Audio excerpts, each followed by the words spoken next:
ఓం శాంతి. ఈరోజటి మురళి 8 జనవరి 2022.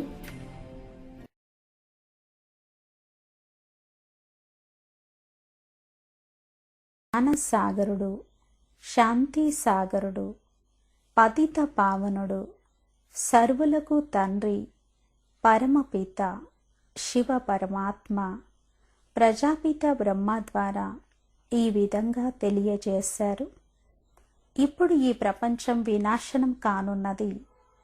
మహాభారత యుద్ధం తర్వాత కొత్త ప్రపంచం వస్తుంది అని. కావున పరమాత్మను స్మృతి చేసి ఆత్మను పావనంగా మరియు సతో ప్రధానంగా తయారు చేసుకొని రాబోయే స్వర్ణిమ ప్రపంచానికి అర్హులుగా తయారు కావాలి అని.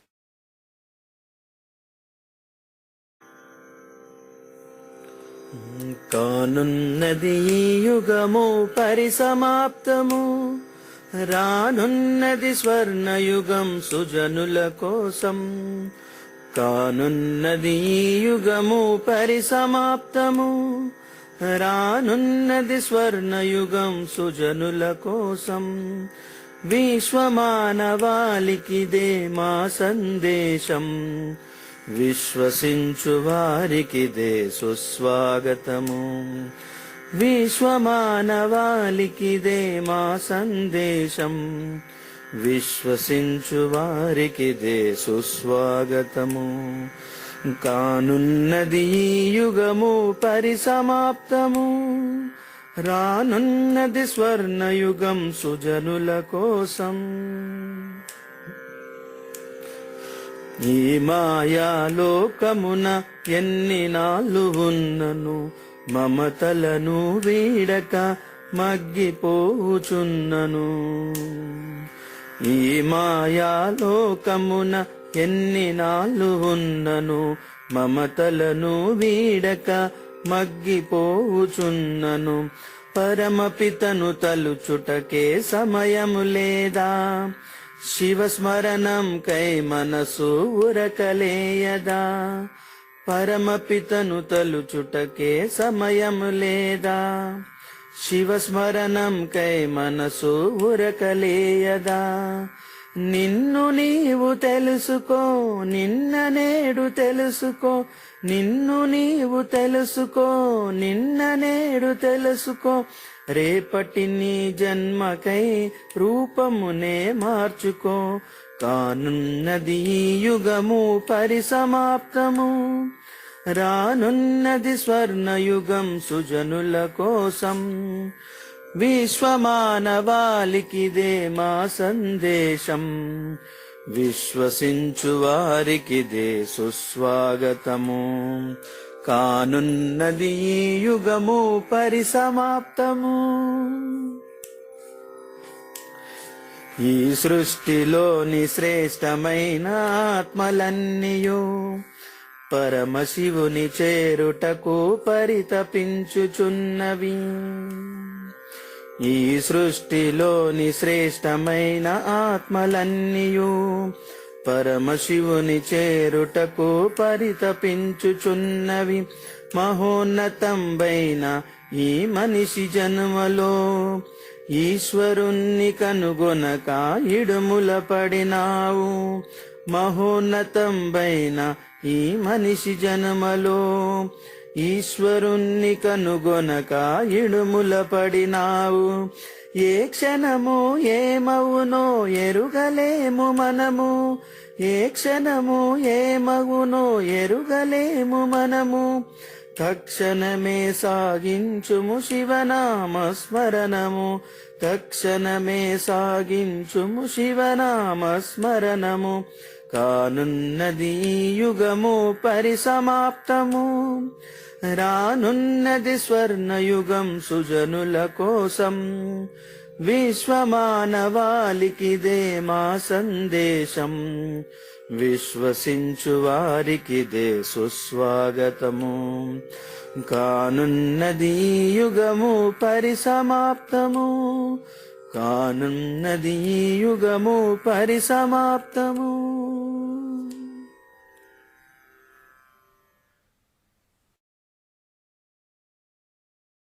ఓం శాంతి. శివ భగవాను వాచ. మధురమైన పిల్లలు, జ్ఞానరత్నాలను ధారణ చేసి ఆత్మిక హాస్పిటల్ మరియు యూనివర్సిటీని తెరవండి. దాని ద్వారా అందరికీ ఆరోగ్యము, సంపద లభిస్తాయి. మధురమైన పిల్లలు, జ్ఞానరత్నాలను ధారణ చేసి ఆత్మిక హాస్పిటల్ మరియు యూనివర్సిటీని తెరవండి. దాని ద్వారా అందరికీ ఆరోగ్యము మరియు సంపద లభిస్తాయి. ప్రశ్న: శివ్ బాబా యొక్క ఏ కర్తవ్యాన్ని మనుష్యాత్మలు ఎవరూ చేయలేరు? పరమాత్మ యొక్క ఏ కర్తవ్యాన్ని మనుష్యాత్మలు ఎవరూ చేయలేరు? జవాబు: ఆత్మకు జ్ఞానం యొక్క ఇంజెక్షన్ ఇచ్చి దానిని సదా కోసము నిరోగిగా తయారు చేయడము, ఈ కర్తవ్యాన్ని మనుషులు ఎవరూ చేయలేరు. ఎవరైతే ఆత్మను నిర్లేపి అని నమ్ముతారో వారు జ్ఞానం యొక్క ఇంజెక్షన్ ఎలా ఇస్తారు? ఈ కర్తవ్యము ఒక అవినాశి సర్జనిది మాత్రమే. వారు ఎలాంటి జ్ఞానయోగాల మందును ఇస్తారు అంటే, దాని ద్వారా అరకల్పం కోసము ఆత్మ మరియు శరీరము రెండూ ఆరోగ్యంగా, సంపన్నంగా అయిపోతాయి. ఆత్మకు జ్ఞానం యొక్క ఇంజెక్షన్ ఇచ్చి దానిని సదా కోసము నిరోగిగా తయారు చేయడము, ఈ కర్తవ్యాన్ని మనుషులు ఎవ్వరూ చేయలేరు. ఎవరైతే ఆత్మను నిర్లేపి అని నమ్ముతారో వారు జ్ఞానం యొక్క ఇంజెక్షన్ ఎలా ఇస్తారు? ఈ కర్తవ్యము ఒక అవినాశి సర్జన్ అయిన పరమాత్మది మాత్రమే.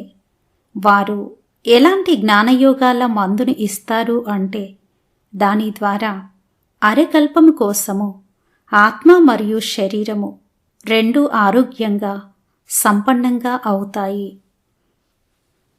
పాట ఉంది, ఈ సమయం వెళ్ళిపోతుంది. ఓం శాంతి. ఇంకా కొంత సమయమే ఉంది అని ఎవరన్నారు? చాలా గడిచిపోయింది. ఇప్పుడు కొంతలో కూడా కొంత మాత్రమే మిగిలి ఉంది. ఇప్పుడు మీరు ఈ పాత ప్రపంచంలో కూర్చున్నారు. ఇక్కడ దుఃఖమే దుఃఖం ఉంది. సుఖం యొక్క నామరూపాలు కూడా ఉండవు. సుఖము సుఖధామంలోనే ఉంటుంది. కలియుగాన్ని దుఃఖధామము అని అంటారు. ఇప్పుడు శివ్ బాబా చెబుతున్నారు, నేను వచ్చాను మిమ్మల్ని సుఖధామానికి తీసుకువెళ్ళడానికి.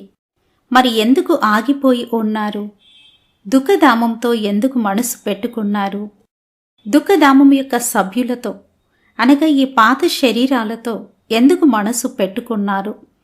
మిమ్మల్ని సుఖధామానికి తీసుకువెళ్ళడానికి మేము వచ్చాము. ఈ ప్రపంచం యొక్క సుఖము కాకిరేటతో సమానము అని సన్యాసులు అంటారు. అందుకే దానిని సన్యసిస్తారు. పిల్లలైన మీకు ఇప్పుడు సుఖధామం యొక్క సాక్షాత్కారం అయ్యింది. ఈ చదువు ఉన్నదే సుఖధామం కోసము. మరియు ఈ చదువులో ఏ కష్టమూ లేదు. బాబాని స్మృతి చేయాలి. ఈ స్మృతితో కూడా మీరు నిరోగిగా అవుతారు. మీ శరీరం యొక్క ఆయువు కల్పవృక్షం సమానంగా ఎక్కువగా ఉంటుంది. ఈ మనుష్య సృష్టి యొక్క వృక్షం ఏదైతే ఉందో దాని ఆయుష్ 5000 సంవత్సరాలు. ఇందులో అరకల్పము సుఖము, అరకల్పము దుఃఖం ఉన్నాయి. దుఃఖాన్ని అయితే అరకల్పం మీరు చూశారు. బాబా అంటారు, పవిత్ర ప్రపంచంలోకి వెళ్ళాలి అంటే పవిత్రంగా అవ్వండి. ఈ విషయాన్ని ఇచ్చిపుచ్చుకోవడము విడిచిపెట్టండి అని శ్రీమతం చెబుతుంది. జ్ఞానాన్ని మరియు యోగాన్ని ధారణ చేయండి. ఎంతగా జ్ఞానరత్నాలను ధారణ చేస్తారో అంతగా నిరోగిగా అవుతారు. ఇది ఆత్మిక హాస్పిటల్ కూడా, యూనివర్సిటీ కూడా అని బాబా అర్థం చేయించారు. పరమపిత పరమాత్మ వచ్చి ఆత్మిక హాస్పిటల్ను మరియు యూనివర్సిటీని స్థాపన చేస్తారు. హాస్పిటల్స్ అయితే ప్రపంచంలో చాలా ఉన్నాయి. కానీ ఇలా హాస్పిటల్ మరియు యూనివర్సిటీ రెండూ కలిపి ఎక్కడా ఉండదు. ఇక్కడ ఇది అద్భుతము. హాస్పిటల్ మరియు యూనివర్సిటీ ఆరోగ్యము మరియు సంపద కలిపి లభిస్తాయి. మరి ఎందుకు ఈ ఖజానాను తీసుకోవడానికి నిలబడరు? ఈరోజు రేపు అంటూ అకస్మాత్తుగానే వినాశనం వచ్చేస్తుంది. పరమాత్మ శ్రేష్టాతి శ్రేష్టమైన మతాన్ని ఇస్తారు. మీరు గవర్నమెంట్కు కూడా అర్థం చేయించండి. ఈ సమయంలో పరమాత్మ అందరికీ ఆరోగ్యము సంపద రెండూ లభించేటువంటి హాస్పిటల్ మరియు యూనివర్సిటీని తెరిచారు. గవర్నమెంట్ కూడా హాస్పిటల్ మరియు యూనివర్సిటీలను తెరుస్తుంది. వారికి అర్థం చేయించండి. ఈ దైహిక హాస్పిటల్ తెరవడం వలన ఏం జరుగుతుంది? ఇవి అరకల్పం నుండి నడుస్తూ వచ్చాయి. రోగులు కూడా పెరుగుతూనే వచ్చారు. ఇదైతే ఆత్మిక హాస్పిటల్ మరియు యూనివర్సిటీ. దీని ద్వారా మనుషులు 21 జన్మల కోసము సదా ఆరోగ్యవంతంగా సంపన్నంగా అవ్వగలరు. కావున ఎడ్యుకేషన్ మినిస్టర్కు హెల్త్ మినిస్టర్కి కూడా అర్థం చేయించండి. బేహదు తండ్రి అయిన పరమాత్మ ఈ కంబైన్డ్ హాస్పిటల్ మరియు యూనివర్సిటీ రెండింటినీ తెరిచారు అని మీకు కూడా సలహా ఇస్తున్నాము. ఇటువంటివి తెరిచినట్లయితే మనుషుల కళ్యాణం జరుగుతుంది. ఇకపోతే ఈ వ్యాధులు మొదలైనవన్నీ ఎప్పటి నుండైతే రావణ రాజ్యం మొదలైందో అప్పటి నుండి మొదలయ్యాయి. ఒకప్పుడైతే వైద్యుల మందులుండేవి.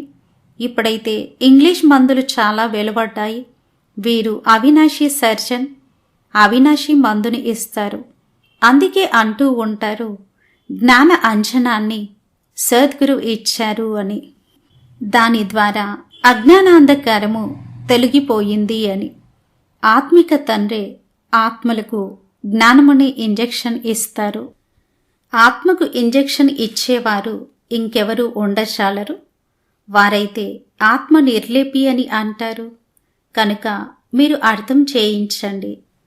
ఆ హాస్పిటల్ మరియు యూనివర్సిటీలోనైతే లక్షల రూపాయలు ఖర్చు అవుతాయి. ఇక్కడైతే ఖర్చు యొక్క విషయమే లేదు. 3 అడుగుల భూమి కావాలి. ఎవరు వచ్చినా కూడా వారికి అర్థం చేయించగలిగేందుకు.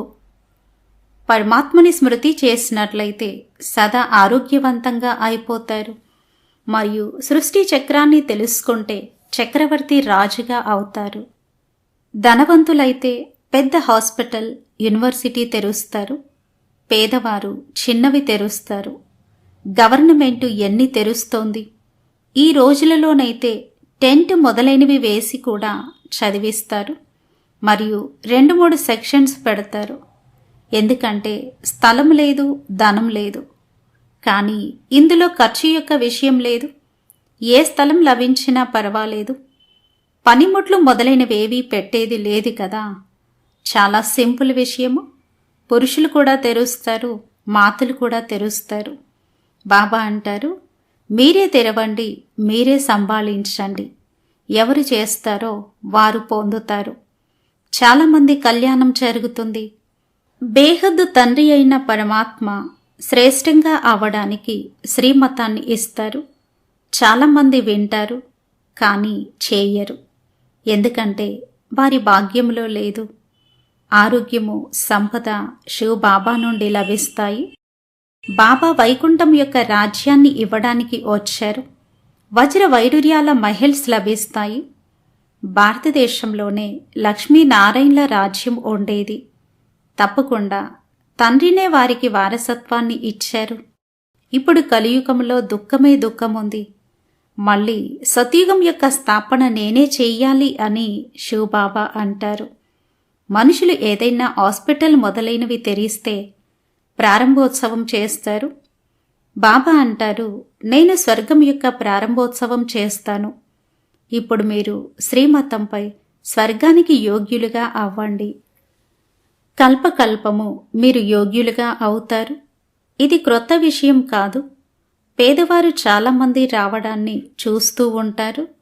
బాబా కూడా అంటారు, నేను పేదల పెన్నిదిని. షావుకార్ల వద్ద ధనం చాలా ఉంటుంది. అందుకని వారు మేము స్వర్గంలో కూర్చున్నాము అని భావిస్తారు. భగవాన్ అని అంటారు. వారు బ్రహ్మలో ప్రవేశించి జ్ఞానాన్ని ఇస్తారు. సరస్వతిని జ్ఞానం యొక్క దేవి అని అనడం జరుగుతుంది. బ్రహ్మకు కూడా జ్ఞానం ఉంటుంది. వారికి జ్ఞానాన్ని ఇచ్చేవారు ఎవరు? జ్ఞానసాగరుడైన పరమాత్మ. మీ వద్ద ఈ జ్ఞానము నెంబర్ వారు పురుషార్థము అనుసారంగా ఉంది. కావున ఈ జ్ఞానాన్ని ధారణ చేసి శ్రీమతంపై నడవాలి.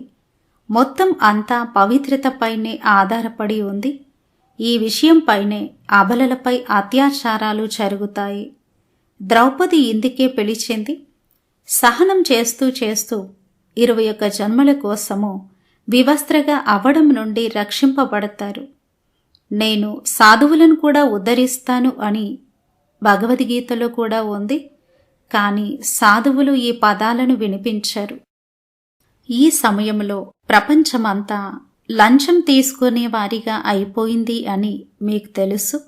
అందుకనే ఇదంతా వినాశనం అవ్వాల్సిందే. ఎవరైతే వారసత్వము తీసుకునేదే ఉందో వారే తీసుకుంటారు. బాబాతో చాలామంది పిల్లలు మేము పేద ఇంట్లో ఉంటే ఎంత బాగుండేది అని అంటారు. షావుకారులైతే బయటకు రానివ్వరు. బాబా మేము కన్యలమై ఉంటే ఎంత బాగుండేది, మాతలు మెట్లు దిగాల్సి వస్తుంది. బాబా అంటారు, వారసత్వం తీసుకోండి. మనుషులు మరణించడానికి సమయమేమీ పట్టదు. ఆపదలు మొదలైనవి చాలా వస్తాయి. మీరు కేవలము స్వయాన్ని ఆత్మగా భావిస్తూ తండ్రినైన నన్ను స్మృతి చేయండి. 84 జన్మలు పూర్తయ్యాయి.